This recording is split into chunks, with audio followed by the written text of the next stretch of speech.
বিপ্লবোত্তর পরিস্থিতিতে শাসন কাজ পরিচালনা করা সহজ নয়। আইন শৃঙ্খলা পরিস্থিতির ব্যর্থতা উত্তরণে সরকারের প্রচণ্ড তাড়না ও চেষ্টা রয়েছে বলে জানিয়েছেন আইন উপদেষ্টা আসিফ নজরুল।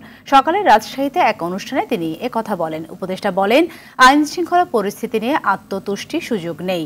সরকারের দৃঢ় প্রতিজ্ঞা থেকে পরিস্থিতি উত্তরণের চেষ্টা করা হচ্ছে। এ সময় পুলিশের মহাপরিদর্শক বাহারুল আলম ছিনতাই রোধে পুলিশের ৩টি বিশেষায়িত ইউনিট শিগগিরই মাঠে নামবে। ঢাকায় police RAB anti terrorism unit যৌথ পেট্রোলিং করবে।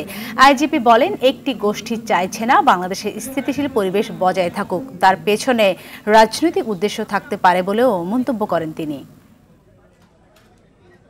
আইন শৃঙ্খলা পরিস্থিতি এরকম না যে আমাদের এখানে খুব আত্মতুষ্টির স্কোপ আছে। ধ্বংস হয়ে যাওয়া প্রতিষ্ঠান নিয়ে কাজ শুরু করেছি। এটা একটা বড় চ্যালেঞ্জ। আমাদের ব্যর্থতা আছে, এটা অস্বীকার করার কোনো রকম উপায় নাই। প্রচণ্ড তাড়না চেষ্টা আছে, চেষ্টা করছি আমরা। আপনারা জানেন যে এরকম একটা বিপ্লবোত্তর পরিস্থিতিতে পৃথিবীর কোনো দেশেই শাসন কার্য চালানো খুব সহজ ব্যাপার না। আইন শৃঙ্খলা অবনতির দিকে যাচ্ছে। এই পরিবর্তিত পরিস্থিতিতে সবাইকে ঐক্যবদ্ধ থাকতে হবে। দেশের স্বার্থে জাতীয় নির্বাচন বিলম্বিত না করে দেশের স্বার্থে সবাইকে আবারও এক হতে হবে।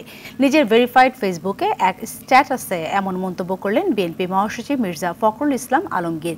মির্জা ফখরুল আরও বলেন, এখনও 1 বছর পেরিয়ে যায়নি, বাংলাদেশের সবচেয়ে বড় বিজয় অর্জন হয়েছে। স্বৈরাচার হাসিনা দেশ ছাড়তে বাধ্য হয়েছে, অনেক প্রাণ হারিয়েছে, মূল্যটা অনেক বেশি। ডক্টর মোহাম্মদ ইউনূসের নেতৃত্বে অন্তর্বর্তী সরকারের প্রতি শতভাগ সমর্থন দিয়ে যাচ্ছে বিএনপি। সংস্কার প্রয়োজন, কিন্তু এই সংস্কারটি জনগণের প্রতিনিধি দ্বারা বাস্তবায়িত হতে হবে, যারা মানুষের পালস বোঝে।